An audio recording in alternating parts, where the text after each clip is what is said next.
നിങ്ങൾ ഒരു ട്രേഡിംഗ് ഫേമിലെ ജോലിക്കാരനാണെന്ന് കരുതുക. അതിരാവിലെ ജോലിക്കെത്തുന്ന നിങ്ങൾ പതിവ് പരിപാടികൾക്ക് തുടക്കമിടുന്നു. പതിവിന് വിപരീതമായി നിങ്ങളുടെ ഓഫീസ് ഫോൺ ശബ്ദിക്കുന്നു. ഫോണിൽ നിങ്ങളുടെ ബോസാണ്. നിങ്ങൾ ഫോൺ എടുക്കുന്നു.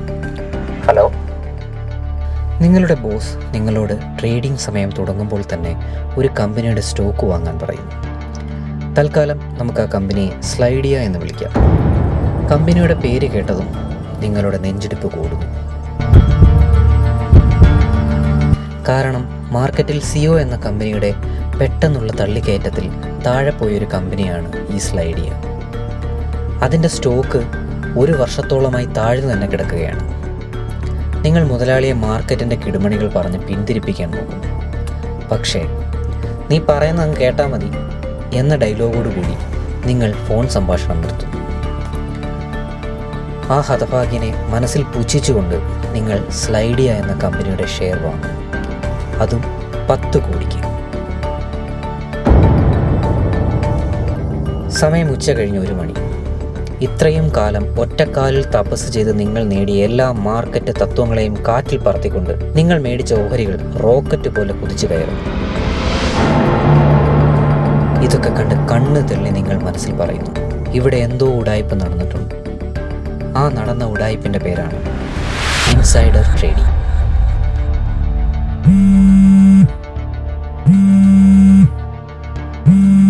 അന്ന് നിങ്ങളുടെ ഫോൺ ശബ്ദിക്കുന്നതിന് മുൻപ് വേറൊരു ഫോൺ ശബ്ദിച്ചിരുന്നു. നിങ്ങളുടെ മുതലാളിയുടെ ഫോൺ. ആ ഫോണിലേക്ക് വിളിച്ചത് സ്ലൈഡിയ എന്ന കമ്പനിയിലെ ഒരു ഉയർന്ന ഉദ്യോഗസ്ഥനാണ്. അയാൾ നിങ്ങളുടെ മുതലാളിക്ക് അതീവ രഹസ്യമായി ഒരു വാർത്ത കൈമാറുന്നു. മാർക്കറ്റിൽ അല്പം ഇടിച്ചു നിൽക്കുന്ന സ്ലൈഡിയ എന്ന കമ്പനി സൊഡാഫോൺ എന്ന മറ്റൊരു കമ്പനിയുമായി ലയിക്കുന്നു. ഈ വാർത്ത ഉച്ചയാകുമ്പോൾ മാത്രമേ ഔദ്യോഗികമായി പുറത്തു വരികയുള്ളൂ. വാർത്ത പുറത്തു വരുമ്പോൾ ഈ കമ്പനികളുടെ സ്റ്റോക്ക് ഉയരും. അതിന് ഡിമാൻഡ് കൂടും. ലോകം ഇതറിയുന്നതിന് മുമ്പേ ഈ കമ്പനിയിലുള്ള കശ്മലൻ വാർത്ത നിങ്ങളുടെ മുതലാളിക്ക് ചോർത്തി തന്നു. അവർ 10 കോടിക്ക് സ്റ്റോക്ക് വാങ്ങുന്നു. വില കൂടുന്നു. അവർ അത് ഉയർന്ന വിലയ്ക്ക് വിറ്റ് ലാഭവും ഉണ്ടാക്കുന്നു. ഈ ഉണ്ടാക്കിയ ലാഭത്തിൻ്റെ മറ്റൊരു പേരാണ് ഇൻസൈഡർ ട്രേഡിംഗ്. ഇപ്പോൾ നിങ്ങളുടെ മനസ്സിലൊരു ചോദ്യം ഉണ്ടാകും, അവരിങ്ങനെ പണം ഉണ്ടാക്കിയാൽ നമുക്കെന്താണ്? അത് അവരുടെ കാര്യം.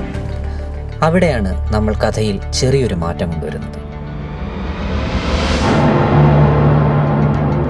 സ്ലൈഡിയ എന്ന കമ്പനി ലാഭത്തിലാണെന്ന് കരുതുക. അതിൻ്റെ സ്റ്റോക്കിന് ഡിമാൻഡുണ്ട്, വിലയുമുണ്ട്. പക്ഷേ പുറത്തറിയാത്ത പല കാരണങ്ങളാൽ ആ കമ്പനി നാളെ പൊട്ടും. വാർത്ത പുറത്തു വന്നാൽ സ്റ്റോക്കിൻ്റെ മൂല്യം തലകുത്തനെ താഴെ പോകും. ഈ കാര്യം കമ്പനിയിലുള്ള കശ്മലൻ നിങ്ങളുടെ മുതലാളിക്ക് ചോർത്തി കൊടുക്കും. മുതലാളി നിങ്ങളെ വിളിച്ച് കയ്യിലുള്ള സ്ലൈഡിയയുടെ എല്ലാ സ്റ്റോക്കുകളും ഉടനെ തന്നെ വിൽക്കാൻ പറയുന്നു. നിങ്ങൾ കണ്ണുമടച്ച് അത് വിൽക്കും. എന്നാൽ ജീവിതകാലം മുഴുവൻ കഷ്ടപ്പെട്ട് സമ്പാദിച്ച സമ്പാദ്യം കൊണ്ടും ലോൺ എടുത്ത പണം കൊണ്ടും ബലിയാടുകളെപ്പോലെ സാധാരണക്കാരായ ജനങ്ങൾ അത് വാങ്ങുന്നു. അവർ ആരും സ്വപ്നത്തിൽ പോലും നാളെ ഈ കമ്പനി തകരുമെന്ന് വിചാരിക്കുന്നതേയില്ല. പക്ഷേ നാളെയോടുകൂടി അവരുടെ എല്ലാ സ്വപ്നങ്ങളും തകരും. അവരുടെ എല്ലാ സാമ്പത്തികമായ ഭദ്രതയും തകരും. അവരിൽ ജീവൻ വരെ നഷ്ടപ്പെടുന്നവരുണ്ടാകാം. അവരുടെ രക്തം നിങ്ങളുടെ കയ്യിലാണ്. പൊട്ടുമെന്നറിഞ്ഞിട്ടും നിങ്ങൾ വിറ്റ ആ സ്റ്റോക്കുകൾ കാരണം ജീവിതം തന്നെ ഇല്ലാതാകുന്നവരാണവർ. നിങ്ങൾ ഈ ചെയ്ത പരിപാടിയുടെ പേരാണ് ചതി.